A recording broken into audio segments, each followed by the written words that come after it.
Hello दोस्तों, कैसे हैं आप सब। दोस्तों, आज मैं आपको कहानी सुनाने जा रहा हूँ जेल। ये कहानी शुरू होती है एक इंडियन हिस्ट्री म्यूज़ियम में।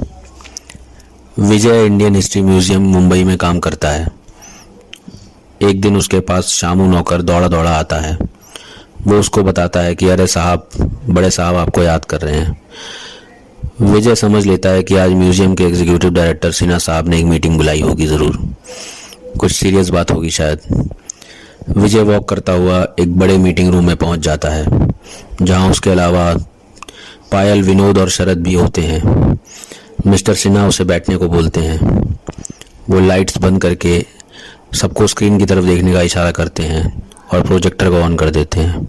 मिस्टर सिन्हा बोलते हैं कि फ्रेंड्स, हमने बहुत बड़ी और पुरानी खोजों को अंजाम दिया है, लेकिन इस बार हम ऐसे खोज करने वाले हैं जो दुनिया पर छाप छोड़ जाएगी। शरद ने गाल पर हाथ रखकर पूछा, सर ऐसा क्या है। सिन्हा ने लैपटॉप पर कुछ सेलेक्ट किया और एक बिल्डिंग उनके सामने आ गई। सबने पूछा, सर ये कौन सी बिल्डिंग है और ये है क्या। सिन्हा ने बताया कि दोस्तों, ये एक जेल है, पुराने ज़माने की जेल। हमें इसी जेल की खोज करनी है। विजय ने पूछा, सर अगर ये जेल इतनी पुरानी है तो आज तक इसकी खोज क्यों नहीं हुई। सिन्हा बोले, क्योंकि ये एक तिलिस्मी जेल है। आप लोग अगर तिलिस्म का मतलब नहीं जानते हैं तो मैं आपको बताना चाहता हूँ। तिलिस्म एक जादुई दुनिया होती है जहाँ केवल उसकी जानकारी रखने वाला ही जा सकता है, और अगर वो वहाँ जाकर वापस आने का रास्ता भूल जाए तो फिर कभी वापस नहीं आता है। सब लोग डर जाते हैं। पुराने ज़माने में राजा रौनक सिंह ने अपने खास तांत्रिक भीमानंद को इस जेल का निर्माण करने को कहा था। भीमानंद ने इस तिलिस्मी जेल को बनाया। जब भीमानंद मरने लगा तब उसने अपनी शक्तियों से इस जेल को गायब कर दिया, ताकि फिर कभी कोई इस जेल के अंदर ना जा सके। विजय ने पूछा, लेकिन सर इस तिलिस्मी जेल को बनाने की क्या ज़रूरत थी। नॉर्मल जेल भी तो बनाई जा सकती थी। ऐसा कौन सा मुजरिम बंद करना था जेल में जो तिलिस्मी जेल को बनाना पड़ा। तभी विनोद बोल पड़ा, हो सकता है सर इस जेल में बुरी आत्माएं बंद हो जिन्हें मारना बहुत मुश्किल हो रहा हो, इसलिए उन्हें इस जेल में बंद करना मजबूरी में करना पड़ा हो। ये बात सुनकर सब लोग विनोद की तरफ देखने लगे और सब जोर से हंसने लगे। विनोद थोड़ा झेंप गया। पायल ने पूछा, सर अगर ये जेल गायब हो चुकी है तो फिर हम इसे कैसे ढूंढेंगे। सिन्हा ने बताया कि तांत्रिक जिस महल में रहता था वहां जाकर कोई सुराग ढूंढना पड़ेगा ताकि इस जेल को वापस लाया जा सके। सब लोग खंडाला की पहाड़ियों की तरफ रवाना हो जाते हैं, जहां कभी उस तांत्रिक के महल का रास्ता था, जो कि अब एक खंडर में बदल चुका था। बहुत खोजबीन करने के बाद उन्हें एक संदूक मिलता है। बड़ा ही पुराना और जंग लगा हुआ संदूक होता है वो। शरद लालच में बोलता है, भाई इसमें सोना हो सकता है। पायल ने बोला, यार अगर इस सोने को हम ले लें तो हम अमीर बन जाएंगे। वो भी लालच में कहने लगी। सबने मिलकर उसे खोला तो पाया उसमें एक नक्शा था। खंडहर के पीछे एक दीवार थी, उसी दीवार के पीछे कुछ एक जगह थी जहाँ का वो नक्शा था। दरअसल वो एक छोटे से मकान जैसा लग रहा था जहाँ का वो नक्शा था। उस नक्शे में नीचे लिखा था, ये उस तिलिस्मी जेल को खोलने का मंत्र है। अगर इंसानों की भलाई चाहते हो तो इस जेल को गायब ही रहने दो। इसके अंदर जो मौजूद हैं वो बहुत समय से इंसानों पर कहर बनकर टूटने को बेताब हो रहे हैं। उसके बाद नीचे कुछ नहीं लिखा था। आगे विजय ने पढ़ा, शामस, सपने में मारने वाला पिशाच, रकासा, दुल्हन बनकर मारने वाली चुड़ैल, हमरा, पानी में रहने वाला पिशाच, और खबीसा, जानवर में बदलने वाला पिशाच। ये कैसे नाम है। सब हंसने लगे। विनोद डरने लगा, भाई इसमें जो लिखा है वो सब सच है।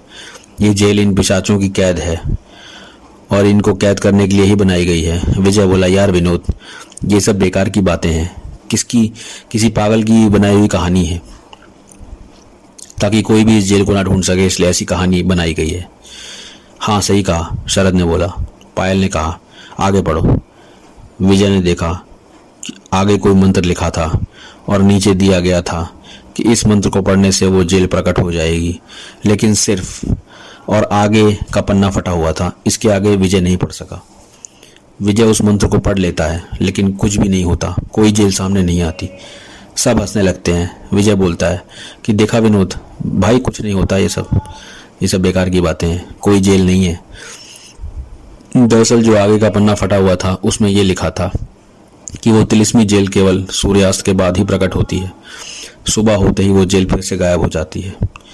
वो लोग तो वहां से चले गए, मगर जो भयानक मुसीबत सब पर आने वाली थी वो कोई नहीं जानता था। रात के वक्त रघु नाम का एक शराबी सड़क पर जा रहा था। आसमान में बादल थे। तभी अचानक से बारिश शुरू हो गई। रघु नशे में धुत था और भागता हुआ जा रहा था। बारिश से बचने के लिए वो उस खंडर में घुस गया, मगर सूर्यास्त हो चुका था और वो जेल प्रकट हो चुकी थी। रघु ने उस जेल को देखा और सोच रहा था ये कैसी इमारत है। तभी एक आवाज उसके कान में गूंजी, रघु मेरे पास आओ। ये सुनकर रघु उस जेल में चला गया। वहां एक सेल के अंदर झांक कर उसने देखा तो चौंक गया। एक खूबसूरत सी दुल्हन वहां बैठी थी। वो इतनी गोरी थी कि कोई विश्वास कर ही नहीं सकता था कि वो एक लड़की है। वो तो अप्सरा लग रही थी। उसने रघु को देखा और मुस्कुराते हुए कहा, अरे भैया सुनिए, मुझे बाहर निकालिए यहाँ से, मुझे एक डाकू ने बंद कर दिया है। रघु तो वैसे ही उस पर फिदा हो गया था। उसने दीवार पर कुछ लिखा देखा। उसने उसको पढ़ा। दरअसल जो दीवार पर लिखा था वो बिल्कुल उसके सेल के पास ही लिखा हुआ था, जैसे सेल में रहने वाले कैदी को बताने के लिए हो कि ये कैदी किस किस्म का है या फिर कैदी कहाँ से आया है, उसकी इन्फॉर्मेशन वहाँ लिखी थी।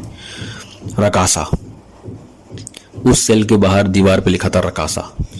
ये रकासा कौन है, उसने पूछा। तो वो बोली, मैं नहीं जानती, मेरे पति वैसे ही भाग गए हैं, आप मुझे अगर बाहर निकाल दो तो मैं आपसे शादी करूंगी।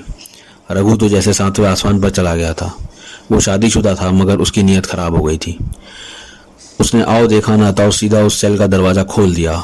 जैसे ही दरवाजा खुला तो एक हवा का झोंका अंदर से बाहर की ओर गुजर गया हो, ऐसा लगा हो। और उसने देखा कि वो दुल्हन अंदर नहीं थी।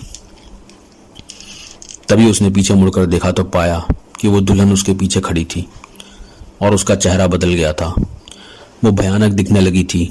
उसने शैतानी हंसी हंसते हुए देखा उसको और फिर पूछा, मुझसे शादी करोगे? और जोर से हंसने लगी। फिर उसने अपने दांतों से रघु का खून पीने की कोशिश करने लगी। रघु पूरी ताकत लगाकर भी उसे छूट नहीं पा रहा था, मगर उसके हाथ में शराब की बोतल थी तो उसने शराब की बोतल उसके मुंह पर मार दी। वो तड़प कर पीछे की तरफ हट गई और रघु उस सेल में चला गया जहां वो कैद थी। जब उस चुड़ैल रकासा ने देखा कि रघु सेल के अंदर चला गया है तो उसने अंदर जाने की हिम्मत नहीं की, जैसे कोई शक्ति उसे अंदर जाने से रोक रही हो। रघु से वो बोली, आ जा बाहर। मैं तो मजाक कर रही थी, लेकिन रघु वहीं बैठा रहा और वो चुड़ैल हवा के झोंके की तरह वहां से गायब हो गई। जब सुबह रघु होश में आया तो उसने देखा कि सूरज चमक रहा है और रोशनी सब जगह फैली हुई है। उसे लगा सुबह के वक्त ये पिशाच कहीं छिप जाते होंगे, क्योंकि उसने ऐसा कहानियों में सुन रखा था। उसने बाहर जाने की कोशिश की मगर दरवाजा उसे कहीं नहीं मिल रहा था, जैसे कोई दरवाजा था ही नहीं।